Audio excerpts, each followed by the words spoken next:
Salut les futurs scientifiques, bienvenue. Aujourd'hui, on va faire un voyage, mais alors un voyage vraiment incroyable. On va partir du plus petit grain de matière qui nous compose pour aller jusqu'aux limites de l'univers. Franchement, ça donne le vertige, non? Allez, c'est parti. Alors, la question qu'on se pose aujourd'hui, elle est fondamentale. De quoi est-ce qu'on est fait, au fond? Et c'est quoi notre place dans tout ça, dans cet univers qui paraît infini? C'est un peu la grande question de notre existence, et vous allez voir, la physique-chimie a des réponses assez folles à nous donner.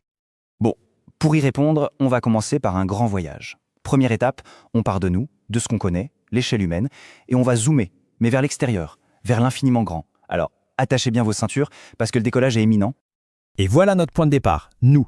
Une personne quoi. En physique, quand on jongle avec des tailles qui vont du tout petit au gigantesque, on a un super outil, l'ordre de grandeur. C'est juste la puissance de 10 la plus proche d'un nombre. Pour un humain, on fait environ, 1 mètre et quelques. L'ordre de grandeur, c'est donc 1 mètre, ce qu'on note 10 puissance 0. C'est notre base, notre point de référence. Maintenant, premier saut. On décolle, on prend de la hauteur, beaucoup de hauteur, jusqu'à voir notre belle planète bleue, la Terre. Là, on change complètement d'échelle. Son diamètre, environ 10 millions de mètres. Ça s'écrit 10 puissance 7 mètres. D'un coup, notre mètre de référence, il paraît vraiment minuscule. Vous ne trouvez pas? Et on ne s'arrête pas là.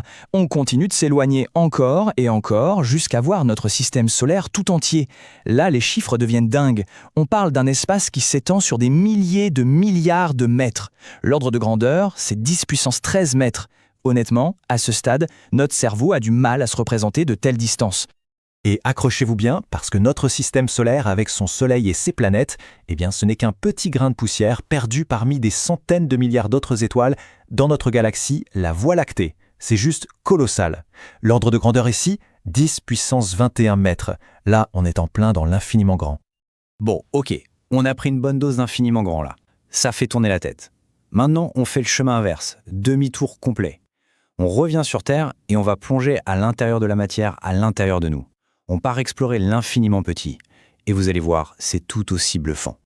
Alors si on prend un microscope super puissant et qu'on regarde de très près la peau de notre main, par exemple, qu'est-ce qu'on voit?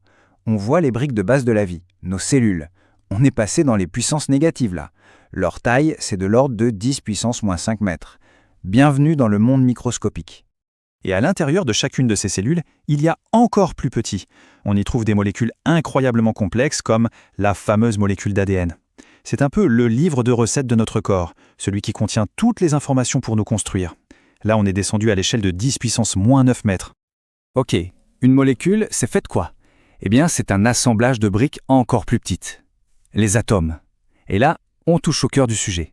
L'atome, c'est l'unité de base de toute la matière. Que ce soit vous, votre table, l'air que vous respirez, tout est fait d'atomes. On est à 10 puissance moins 10 mètres. Et ce n'est pas fini. Au centre de chaque atome, il y a un noyau, encore plus minuscule. Pour que vous visualisez bien le truc, imaginez que l'atome, c'est un stade de foot immense. Eh bien, le noyau, ce serait un tout petit grain de riz posé sur le point de pénalty au milieu. C'est fou, non? L'atome, c'est principalement du vide. On est à une échelle de 10 puissance moins 15 mètres. L'infiniment petit, le frais. Bon, on a voyagé du plus grand au plus petit. On a vu les galaxies et on a vu les noyaux d'atomes. Maintenant, la question qui se pose, c'est: est-ce que tout ça, de la plus grande étoile à la plus petite de nos cellules, est-ce que tout ça est fabriqué avec les mêmes Legos de base? Vous avez sûrement déjà entendu cette phrase un peu poétique « Nous sommes tous des poussières d'étoiles ». Ça sonne bien, hein? Eh bien, ce qu'il y a de génial, c'est que ce n'est pas juste de la poésie, c'est la pure vérité scientifique. Et on va comprendre pourquoi tout de suite. Alors là, regardez bien ces deux graphiques, c'est vraiment la clé. À gauche, la composition de l'univers. On voit que c'est quasi que de l'hydrogène et de l'hélium, les deux éléments les plus simples, les plus légers. Et maintenant, à droite, la composition d'un être vivant, comme nous. Là, on a surtout de l'oxygène, du carbone, de l'hydrogène. Bref, la recette n'est pas du tout la même. C'est clair, non? Ce qui nous amène à la question à 1 million. Si l'univers à sa naissance était juste un immense nuage d'hydrogène et d'hélium, alors d'où vient tout le reste? D'où vient le carbone qui forme nos os, le fer dans notre sang, l'oxygène qu'on respire? Il n'était pas là au début. La réponse, elle est magnifique. Et elle brille dans le ciel toutes les nuits. Ce sont les étoiles. Les étoiles sont de gigantesques usines à fabriquer des atomes. Au plus profond de leur cœur, grâce à des températures et des pressions folles, elles transforment les éléments légers en éléments de plus en plus lourds. Et quand une grosse étoile arrive en fin de vie, elle explose en supernova et disperse tous ces nouveaux éléments partout dans l'espace. C'est cette matière-là qui, bien plus tard, a formé la Terre et nous. On est donc littéralement des enfants des étoiles. Ok, donc on sait de quoi est faite la matière. D'atomes, qui eux-mêmes viennent des étoiles. Super. Mais qu'est-ce qui fait que ces atomes s'assemblent pour former une table, une planète ou une personne? Quelle est la supercolle qui maintient tout l'univers en un seul morceau? Regardez attentivement ces deux schémas. À gauche, notre système solaire. À droite, le modèle d'un atome. Mettez-les côte à côte, vous ne trouvez pas qu'il y a une ressemblance frappante? Dans les deux cas, on a un corps central très massif et des objets plus petits qui gravitent, qui tournent autour.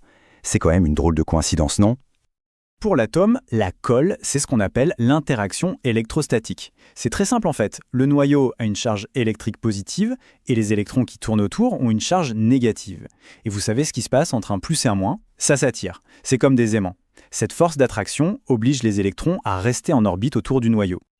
Et c'est là que tout prend son sens. C'est l'idée la plus importante de ce chapitre. Que ce soit à l'échelle immense du système solaire ou à l'échelle minuscule de l'atome, le principe est le même. Une force d'attraction organise la matière. Pour les planètes, c'est la force de gravitation. Pour l'atome, c'est la force électrique. Mais au final, ce sont les mêmes grands principes qui gouvernent l'univers tout entier. C'est juste magnifique. Allez, un peu de concentration maintenant. On passe à la partie la plus importante pour vous, le bilan spécial brevet. C'est le moment de sortir le fluo et de noter les points essentiels à retenir. C'est ce qui peut faire la différence le jour J. Premier point, les mots-clés. Il y en a 4 à maîtriser. Élément, c'est une grande famille d'atomes identiques. Cohésion, c'est le mot savant pour dire la colle. Conservation, un principe fondamental qui dit que rien ne se perd, rien ne se crée. Et enfin, ordre de grandeur, notre super pouvoir pour comparer les tailles avec les puissances de 10. C'est clair? Ensuite, ce tableau.